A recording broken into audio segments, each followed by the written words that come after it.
Assalamu alaikum. Welcome back to my channel. In this video, we will be talking about another topic, a really important topic regarding surds, that is rationalizing the denominator. Sometimes हमें ज़रूरत होती है rationalise करने की denominator को, यानी वो नहीं भी कहते तब भी हमें करना पड़ता है, क्योंकि जब भी हम फाइनल आंसर देते हैं किसी भी सर्ट्स के सिंप्लीफिकेशन के क्वेश्चन का, तो हमें उसका जो डिनोमिनेटर है, अगर वो एक फ्रैक्शन की फॉर्म में दिया हुआ है तो डिनोमिनेटर को रैशनलाइज करना होगा, यानी डिनोमिनेटर में से सर्ट ख़त्म करना होगा, बिकॉज यू नो दैट कि सर्ट एक इरेशनल वैल्यू होती है। तो हमें उसको इरेशनल को रैशनल बनाने को रैशनलाइजिंग द डिनोमिनेटर कहते हैं। अब इसमें हमारे पास, जैसे आपको ये नज़र आ रहा होगा, मैंने टाइप्स करके बनाया हुआ है, क्योंकि इसमें दो टाइप के क्वेश्चंस होते हैं। एक टाइप 1 जो है, इसके अंदर हमारे पास सिंगल टर्म होती है डिनोमिनेटर में, ओनली वन टर्म। जैसे आप यहाँ पर देख सकते हो, पहले क्वेश्चन में 5/√3 लिखा हुआ है। सो ये 5/√3 जो है, इसमें हमारे पास √3 एक सिंगल डिनोमिनेटर है। और अब इसको सॉल्व करने के स्टेप्स क्या हैं? बहुत सिंपल से स्टेप्स हैं इसको सॉल्व करने के, इसको रैशनलाइज करने के। और वो ये है कि आपने इसमें √3 अगर डिनोमिनेटर है, जो डिनोमिनेटर है उसी को मल्टीप्लाई भी कर देंगे और डिवाइड भी कर देंगे। ठीक है, जैसे अब मैं इसको करके दिखाता हूँ। जैसे हमारे पास 5/√3 था, तो इसे क्या करते हैं, √3 से ही मल्टीप्लाई भी कर दिया और डिवाइड भी कर दिया। अब जब हम ऐसे करेंगे तो न्यूमरेटर से मल्टीप्लाई होता है, डिनोमिनेटर से मल्टीप्लाई होता है, और इसके करने से इक्वेशन भी बैलेंस रहेगी। बिकॉज अगर एक ही वैल्यू से, एक ही नंबर से मैं किसी भी फ्रैक्शन को या नंबर को मल्टीप्लाई और डिवाइड करा दूं, तो उससे उसकी वैल्यू बैलेंस रहती है। फॉर इंस्टेंस, अगर मैं एग्जांपल दूं 10 है, इसे मैं मल्टीप्लाई भी 2 से कर दूं और डिवाइड भी 2 से कर दूं। आप इसको सॉल्व करके देख लें, आपके पास फाइनल आंसर दोबारा 10 ही आ जाएगा। कैसे? आपने 10 को 2 से मल्टीप्लाई किया, you will get 20/2, the answer is again 10। तो अगर मैंने एक ही नंबर से मल्टीप्लाई भी किया, डिवाइड भी किया, तो इक्वेशन जो है वो क्या रहती है, बैलेंस रहती है। ये बात आपको समझ में आ गई? तो बस इसीलिए हम जो भी नंबर अपने तरफ से रैशनलाइज करने के लिए कंसिडर करते हैं, उसको मल्टीप्लाई भी करना है और डिवाइड भी करना है। ठीक है, अब जैसे 5/√3 था, मैंने √3 से इसे मल्टीप्लाई भी कर दिया, डिवाइड भी कर दिया, तो ऊपर वाली वैल्यू √3 से मल्टीप्लाई हो गई। सो 5 और √3 मल्टीप्लाई होकर 5√3 बन जाएगा, और √3 से मल्टीप्लाई होकर √3 का स्क्वायर हो जाएगा, जिसकी वजह से ये कैंसिल आउट हो जाएगा स्क्वायर रूट, और मेरे पास फाइनल आंसर आ जाएगा 5√3/3। इसके बाद देखते हैं कि अगर ये फर्दर कुछ कैंसिलेशन मुमकिन है तो वो कीजिए, वरना यहीं पे इसको छोड़ दें।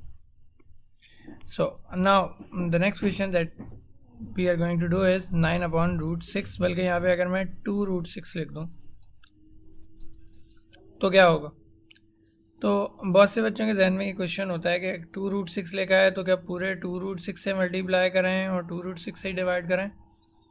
देखो बेटा, आप सिर्फ सर्ड वैल्यू से भी कर सकते हो इसको, दोनों तरीक़ों से मुमकिन है। यानी 2√6 से भी मल्टीप्लाई डिवाइड करा सकते हो और सिर्फ √6 से भी। In this case both means the same, दोनों से सेम आंसर आएगा। करके देख लेते हैं। अगर मैं इसे मल्टीप्लाई कराता हूँ 2√6/2√6 से, तो क्या होगा? और अब जल्दी से इसको मल्टीप्लिकेशन कर लेते हैं। न्यूमरेटर से मल्टीप्लाई, 9 2 18√6/2 हो जाएगा, और √6 से मल्टीप्लाई हो गया, √6 का स्क्वायर हो जाएगा, जो कि कैंसिल होकर। तो अब मेरे पास क्या आंसर आ रहा है बेटे? मेरे पास आ रहा है 18 और √6/4 टाइम्स 6। कुछ कैंसिलेशन मुमकिन है, पहले मल्टीप्लाई करने से पहले डिवाइड कैंसिल कर दें, तो 6 1 6 3 और मेरे पास फाइनल आंसर आ गया 3√6/4। ठीक, और अगर मैं इसे, जैसे मैंने ऑल्टरनेटिवली कहा कि अगर हम सिर्फ √6 से मल्टीप्लाई करके देखें, क्योंकि 2√6 लिखा है लेकिन सर्ट सिर्फ √6 है, तो अगर √6 से करके देखें तो क्या हमारे पास सेम आंसर आता है? तो चेक कर लेते हैं। तो बेटा हमारे पास 9√6 हो जाएगा अपॉन 2 है, 2 वैसे ही रहा, रूट सिक्स से मल्टीप्लाई होकर रूट 6 का स्क्वायर बनेगा।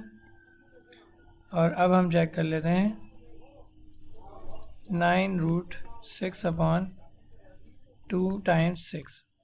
अब ये 6 और 3 कैंसिल हो सकते हैं, 3 2s are 6 और 3 3s are 9। So the final answer that I have is 3 root 6 upon 2 से 2 मल्टीप्लाई हो गया ना, वी हैव 4। सो देखें दोनों केसेस में we have the same answer, so we can use both approaches whatever we like. But now we have type 2 which is a bit of technical, because इसके अंदर आपको एक फार्मूले को भी इम्प्लीमेंट करना होता है। और वो क्या है, जल्दी से देख लेते हैं।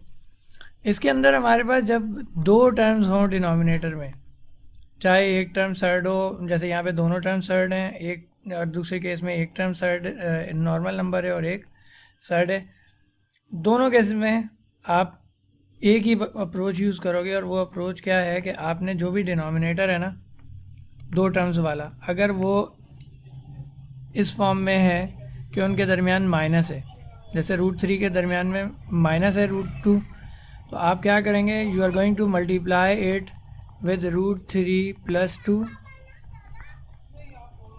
and divide it with the same value।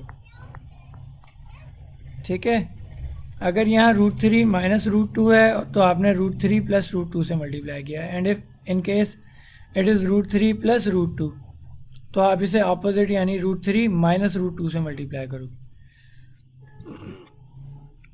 And why we are doing this, because हम यहाँ पे एक फार्मूला बना रहे हैं कि a माइनस बी मल्टीप्लाई कर रहे हैं a प्लस बी से।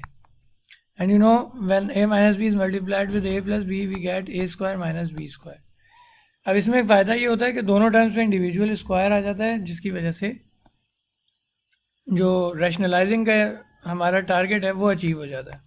यानी कि अब मैं न्यूमरेटर को न्यूमरेटर से मल्टीप्लाई करूँ तो 8 मल्टीप्लाई होगा 3 रूट 3 प्लस रूट 2 से, और डिनोमिनेटर में a plus B A minus B से मल्टीप्लाई होकर क्या बन जाएगा, ए स्क्वायर यानी पहली टर्म का स्क्वायर माइनस दूसरी टर्म का स्क्वायर।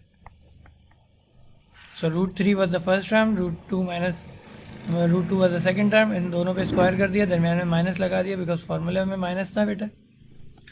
ठीक है, और बस अब फाइनली आपने इसको सिंप्लीफाई करना है जितना सिंपल ये हो सकता है। जैसे कि अब 8 रूट 3 से मल्टीप्लाई हो गया 8 रूट 3 बन जाएगा और ये 8 रूट 2 बन जाएगा, और फिर रूट 3 का स्क्वायर हमारे पास आएगा 3 माइनस रूट 2 का स्क्वायर आएगा 2। अब 3 माइनस 2 कर देंगे तो हमारे पास 1 आ जाएगा, तो 8 root 3 plus 8 root 2 is the simplified form of this. Similarly बेटा अब ये नेक्स्ट में भी हम इसी अप्रोच को इस्तेमाल करेंगे। अब क्या करना है, 1 प्लस रूट 5 लिखा हुआ है अपॉन में 1 माइनस रूट 5 लिखा हुआ है, हमने सिर्फ डिनोमिनेटर को देखना है। डिनोमिनेटर में माइनस है तो क्या करो, इसे मल्टीप्लाई किससे कराओ, 1 प्लस रूट 5 से, और डिवाइड भी 1 प्लस रूट 5 से ही कराना है, यानी दोनों सेम वैल्यूज़ रखनी है। अगर यहाँ माइनस है तो यहाँ प्लस रखना है। ठीक है, अब हमने जब ये कर लिया तो ऊपर वाली टर्म तो 1 प्लस रूट 5 मल्टीप्लाई हो रहा है 1 प्लस रूट 5 से।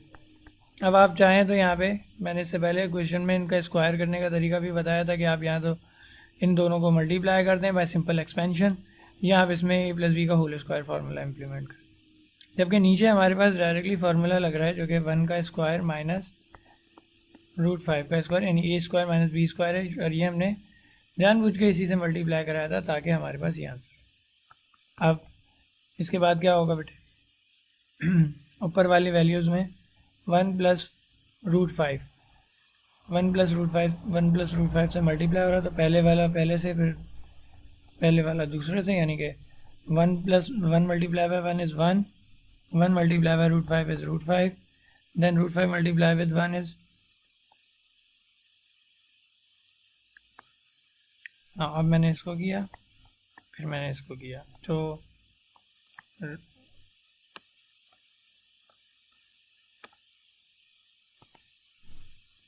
जी root 5 and then root 5 multiply with root 5 is root 5 square upon 1 square is 1 minus root 5 square is 5 because root is cancelled with the square, and now here another cancellation is there and √5 plus √5 कर देंगे बेटे, तो क्या आएगा 2√5 आ जाएगा, ठीक है। और फिर यहाँ पर हमारे पास 5 आ जाएगा, ये हमारे पास 1 - 5 का आंसर आएगा -4। यहाँ 5 और 1 ऐड करेंगे तो 6 प्लस 2√5 अपॉन -4।